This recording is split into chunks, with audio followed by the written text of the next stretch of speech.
આજે દુનિયાનો માણસ પૈસા પાછળ ઘેલો તો બન્યો છે, પણ એટલો ઘેલો બન્યો છે કે ભગવાનને પણ પૈસાથી મેળવી લેવા માંગે છે।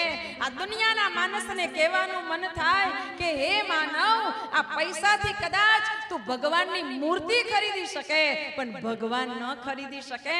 આ પૈસા થકી તું મોટો સરસ મજાનો મહેલ બનાવી શકે, પણ એ મહેલની અંદર પ્રેમથી રહેવાય એ ન મેળવી શકાય। પૈસા દ્વારા એક સારી સ્ત્રી મેળવી શકાય, પરંતુ પૈસા દ્વારા પત્ની ન મેળવી શકાય। પૈસા થકી આ સંસારમાં કોકને દીકરો બનાવી શકાય, પણ પોતાનું સંતાન ન ખરીદી શકાય। જાતે પીડા વેઠીને જે સંતાન પેદા કરે ને, એના અંદર જે ભાવ હોય એ ભાવ વેચાતો લીધેલામાં ન હોય। આ પૈસા થકી બહુ સરસ મજાના કોસ્મેટિક સાધનો ખરીદી શકાય, પણ સૌંદર્ય ન ખરીદી શકાય। આ પૈસા થકી સરસ મજાની દંડક પિલોના ગાદીવાળા મોટા મહા પલંગો ખરીદી શકાય, પણ એના ઉપર નિરાતની ઊંઘ ન ખરીદી શકાય। પૈસા થકી 1000 અને 1500 ની ડીશ ખરીદી શકાય, પણ ભૂખ ના ખરીદી શકાય। એટલે પૈસાથી બધું નથી મળતું ભાઈ।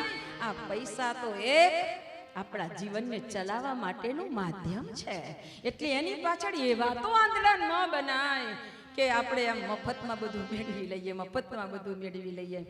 પરમ પૂજ્ય ગુરુદેવ એટલે આપણને કહે છે કે જો પૈસા પાછળ આટલો પ્રેમી થયેલો ને પાગલ થયેલો માણસ પરમાત્મા પાછળ પાગલ થયો હોત ને, તો મારો ભગવાન દોડતો આવીને એને ભેટી પડ્યો હોત, દોડતો આવીને ભેટી પડ્યો હોત।